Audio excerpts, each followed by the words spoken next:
Imagínese esto por un momento. Estamos a finales del siglo XV, en una Europa donde el miedo, la superstición y la autoridad religiosa dictan la vida cotidiana. Usted es una mujer.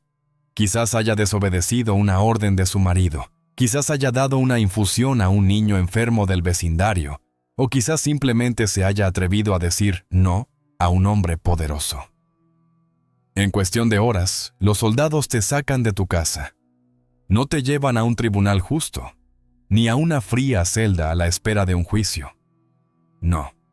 Te llevan a una máquina construida con un único propósito: destruir tu cuerpo, quebrantar tu espíritu, silenciar tu nombre para que todas las demás mujeres, al mirarte, aprendan a no desafiar nunca el orden establecido. Lo más inquietante no es solo la violencia, es la precisión. Unos hombres, sentados alrededor de una mesa, han pensado en cada detalle. Cómo prolongar el dolor. Cómo hacer que el sufrimiento dure lo suficiente para que la muerte se convierta en un alivio. Cómo convertir tu tormento en un espectáculo, en una lección pública, en un ritual destinado a intimidar a todas aquellas que algún día se atrevan a levantar la cabeza. Sabían lo que hacían. Querían que se recordara, no a ti, sino tu castigo. Porque lo que hoy llamamos barbarie no fue un impulso incontrolado de violencia. Fue un método, cuidadosamente organizado y socialmente aceptado. Una opresión institucional disfrazada con palabras como justicia, moralidad y protección de la comunidad. Una opresión que se dirigía sobre todo a las mujeres, las independientes, las ancianas, las pobres, las curanderas, las comadronas, las que poseían un conocimiento o una palabra incómoda. Se las acusaba de brujería, herejía, adulterio, malas costumbres. Una expresión tan vaga que podía significar cualquier cosa. En épocas de crisis, hambrunas, pestes, malas cosechas, se necesitaba un culpable. Y el culpable era casi siempre femenino. De todos los métodos utilizados, el más emblemático siguió siendo la hoguera. Todavía hoy utilizamos la expresión casa de brujas, sin medir lo que realmente significaba. Ser condenada a la hoguera no solo significaba morir. La hoguera era un escenario, un espectáculo. Una mujer, atada a un poste en el centro de la plaza pública, rodeada de leña cuidadosamente dispuesta. Cientos, a veces miles de personas acudían a presenciarlo. No se prendía fuego inmediatamente, se encendía por los extremos, lentamente, para que la condenada viera cómo se acercaban las llamas, para que sintiera la espera, una tortura mental más larga que la tortura física en sí. Cuando el calor se hacía insoportable, cuando el humo invadía los pulmones, algunas se desmayaban antes de que el fuego tocara su piel. Pero no siempre era así. El viento, la forma de apilar la leña, la altura de los troncos, todo ello decidía si la muerte sería rápida o interminable. Existen relatos de mujeres que permanecieron conscientes el tiempo suficiente para gritar, implorar, rezar, mientras el pueblo se regocijaba. Se decía que el fuego purificaba, que el alma quedaba limpia, pero nunca se trataba de espiritualidad. Se trataba de control, mostrar lo que costaba salirse del redil. La víctima más conocida fue Juana de Arco, condenada por herejía en el siglo XV. Su verdugo, testigo de sus últimos momentos, contó que ella pidió que le sostuvieran una cruz bien alta para poder verla a través de las llamas. Este momento, profundamente humano, pone de manifiesto la realidad que muchos intentaban ocultar. Detrás de cada ejecución había una vida, una voz, una esperanza sofocada. Y mientras evocamos estas imágenes, permítanme añadir algo a quienes me escuchan hoy. Si esta historia les conmueve, si creen que merece ser escuchada, les pido humildemente que apoyen este trabajo. Dejen un comentario, denle a me gusta al video, si les ha aportado algo, y suscríbanse para no perderse las otras historias que exploraremos juntos. Su gesto es sencillo, pero permite que sigan vivas historias que el tiempo ha intentado borrar. Gracias. Pero el fuego solo era el principio. Algunos suplicios no tenían como objetivo la muerte inmediata, sino la sumisión. Más discreto que la hoguera, más íntimo y más humillante, aparece un objeto en los archivos, el Skull's Bridle, o brida de la mejera, una jaula metálica diseñada para encerrar la cabeza de una mujer. En su interior, una placa de hierro aplastaba la lengua, a veces provista de púas. Cualquiera que intentara hablar se mutilaba a sí misma. Este castigo se reservaba a las mujeres consideradas demasiado habladoras, demasiado críticas, demasiado libres en sus palabras. ¿Se dan cuenta? No se castigaba un delito concreto, sino la propia voz. El simple hecho de hablar podía conducir al suplicio. Una mujer que llevaba esta jaula era expuesta en las calles, ridiculizada, convertida en un espectáculo ambulante.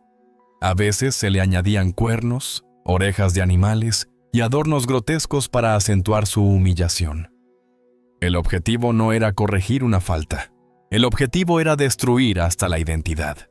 Hacer comprender a todas que la palabra femenina valía menos que el metal que la ahogaba. Que la sociedad toleraba la obediencia, pero nunca la afirmación.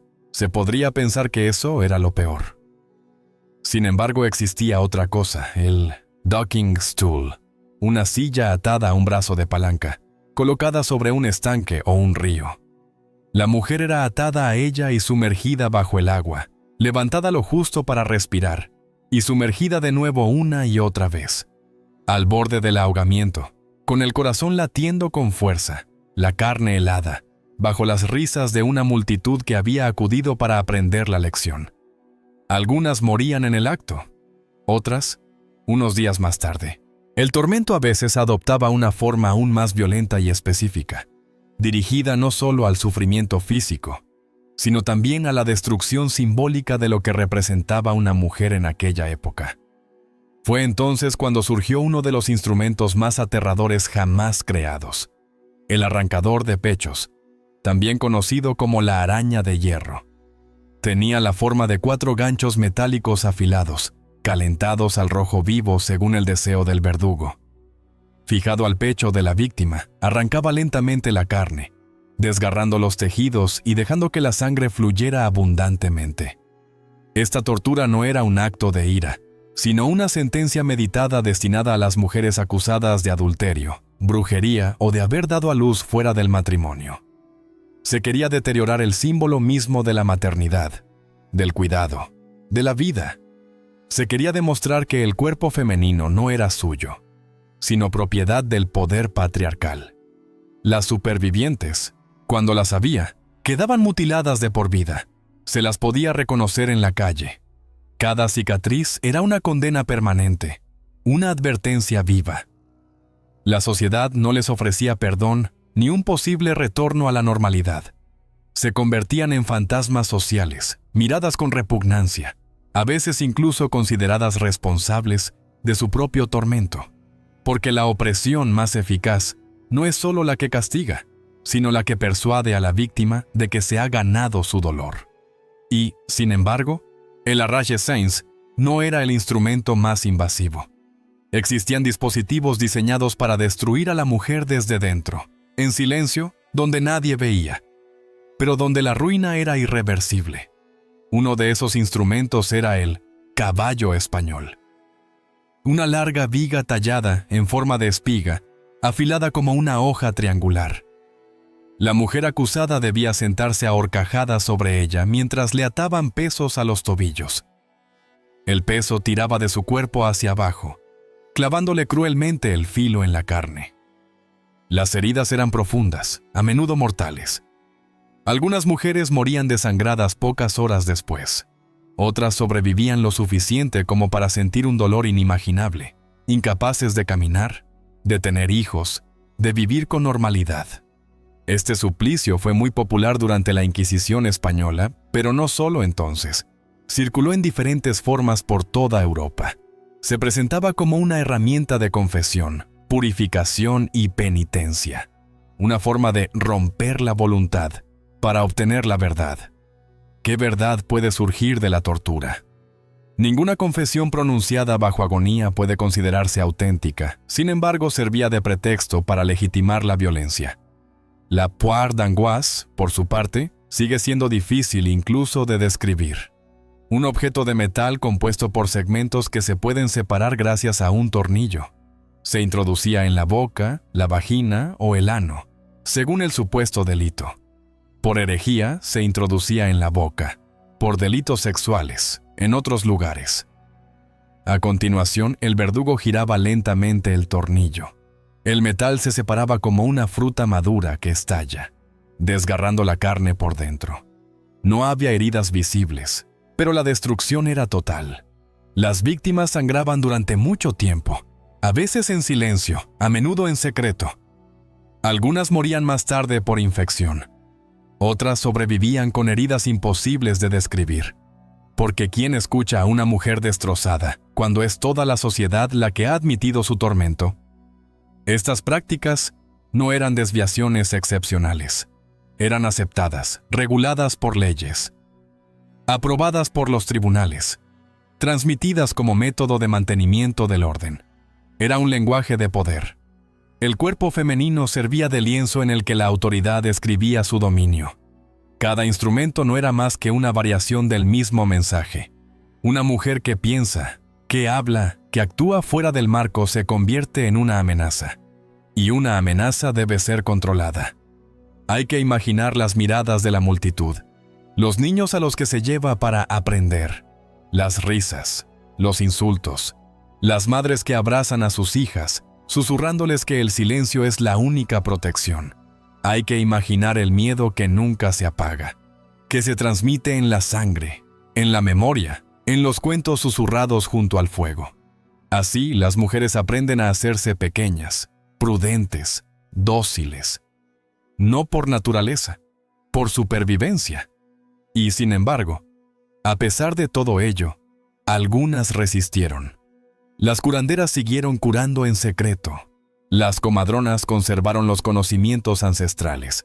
Las mujeres escribieron, rezaron, lucharon. Algunas, como Juana de Arco, se convirtieron en símbolos. Pero ¿cuántas otras no dejaron rastro porque sus nombres ardieron con ellas?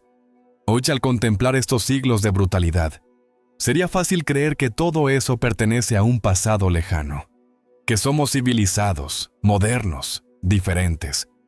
Pero los mecanismos de dominación nunca desaparecen del todo. Cambian de forma. Ya no se ata a las mujeres a un poste en medio del mercado. Ya no se fabrican instrumentos de acero para silenciarlas.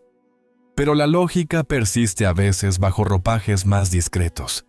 Ridiculizar la voz femenina, minimizar sus ideas, juzgar su cuerpo, controlar su sexualidad, dudar de su palabra. Las llamas se han apagado, pero las cenizas aún están tibias. Contar estas historias no es, por tanto, un ejercicio morboso. Es un deber de memoria. El sufrimiento ignorado se repite. El silencio protege a los verdugos. Recordar es impedir que el olvido borre el grito de las víctimas. Recordar es reconocer que la libertad que creemos adquirida se pagó con vidas destrozadas y que se puede perder si dejamos de protegerla. Aún nos queda mucho por descubrir, mucho por comprender sobre cómo la historia ha moldeado la condición de la mujer. Los instrumentos de tortura son solo la punta del iceberg. Detrás de ellos se esconde toda una estructura política, religiosa y social, pensada para contener, vigilar y castigar. Lo que hemos mencionado es solo una puerta entreabierta a un mundo en el que el dolor era un espectáculo, en el que la justicia servía al poder y no al ser humano. Y en este silencio me gusta imaginar que, en algún lugar, una mujer de 1487, aquella a la que querían quebrantar, acabó siendo escuchada a pesar de todo. Quizás no su nombre, pero sí su eco. Quizás al contar su historia hoy, la liberamos un poco. Quizás por fin rompemos las cadenas, salimos del agua, apagamos la hoguera. Quizás recordar es la primera forma de justicia,